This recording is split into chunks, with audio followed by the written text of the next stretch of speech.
হাজোৰ পটনীত যোৱা 22 এপ্ৰিলত হনুমান মন্দিৰৰ মূল বিগ্ৰহ কোনোবাই দুৰ্বৃত্তই জ্বলাই দিছিলে।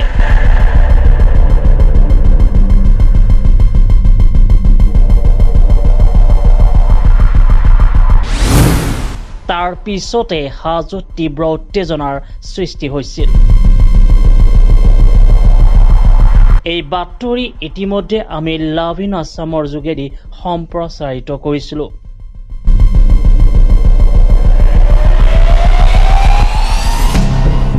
তাৰ পৰিপ্ৰেক্ষিতত তাৎক্ষণিকভাৱে আজি 26 এপ্ৰিল মঙলবাৰে হনুমানৰ নতুন বিগ্ৰহ স্থাপন কৰা শ্ৰী গুৰু চৰণ সৰোজ ৰজ নিজ মন মুকুৰু সুধাৰি বৰনৌ ৰঘুবৰ বিমল জসু যোদায়কু ফল চাৰি। প্ৰায় 60 কেজি ওজনৰ বিগ্ৰহটো প্ৰদান কৰে হাজো আৰক্ষী থানাৰ ভাৰপ্ৰাপ্ত বিষয়া এমব্ৰেল দৈমাৰীয়ে। এই অনুষ্ঠানটি দিনজোৰা কাৰ্যসূচীৰে অনুষ্ঠিত কৰা হয়।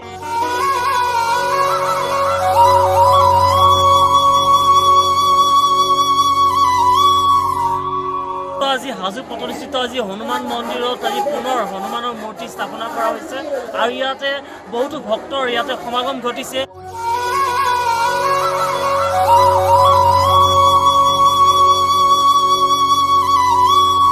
পোনে পোনে দেখুৱাই আছো হাজো পটনীস্থিত হনুমান মন্দিৰৰ ছবিকে। আজি হনুমান মন্দিৰত তেওঁৰ হনুমানৰ প্ৰতিমা স্থাপনা কৰা হৈছে।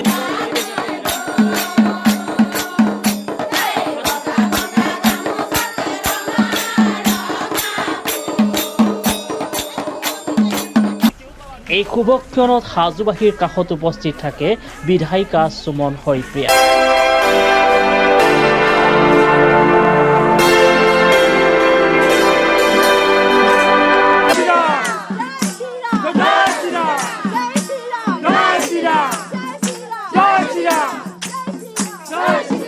হাজোৰ বিধায়িকা সুমন হৰিপ্ৰিয়াই মন্দিৰটি নিৰ্মাণৰ কাৰণে 8.5 লাখ টকাৰ অনুদান আগবঢ়ায়। তেখেতৰ বিধায়ক পুঁজিৰ পৰা আমাক 8,50,000 টকাৰ এটা অনুদান আগবঢ়ায়। আমি আজি এই ৰেলীটো কৰিলোঁ আৰু এই ৰেলীটোৰ মাধ্যমেৰে আমি জনাই দিব বিচাৰোঁ হাজোত যে দুৰ্বৃত্ত ওলাইছে, হাজোত যদি এনেকুৱা নেক্সট টাইম কাম হয় আমি ইয়াতকৈ ডাঙৰ সক্ষম হ'ম। আৰু লগতে সেই দুৰ্বৃত্তক জনাই দিব বিচাৰোঁ নেক্সট টাইম হাজোত ধৰ্মীয় অনুষ্ঠানত কোনো ধৰণৰ এনেকুৱা জুই জ্বলোৱাৰ কাম কেতিয়াও নকৰে আৰু সাহস নকৰে। এই ৰেলীটোৰ মাধ্যমেৰে আমি হাজোত এই দুষ্কৃতি জনাই দিছোঁ। মন্দিৰলৈ আমি সকলো অকল যোৱাই নহয়,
হাজোৰ বিধায়িকা সুমন হৰিপ্ৰিয়াৰ প্ৰচেষ্টা তথা বিশ্ব হিন্দু পৰিষদৰ বজৰং দল হাজো প্ৰখণ্ডৰ সহযোগত উদযাপিত হয় আজিৰ এই বিশেষ অনুষ্ঠানটি।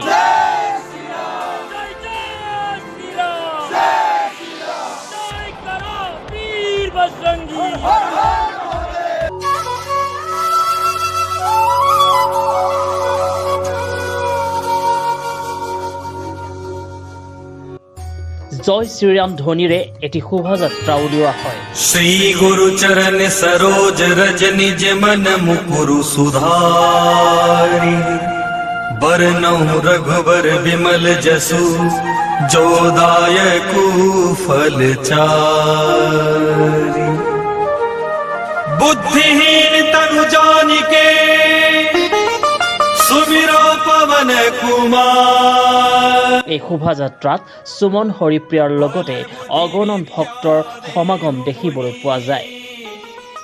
হোম যজ্ঞ তথা পুৰোহিতৰ মন্ত্ৰধ্বনিৰ লগতে আয়তীৰ নামেৰে মুখৰিত হয় মন্দিৰৰ চৌহদ।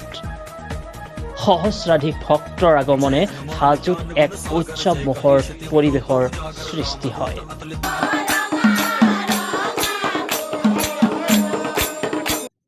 আপুনি চাই আছে লভিন আছাম।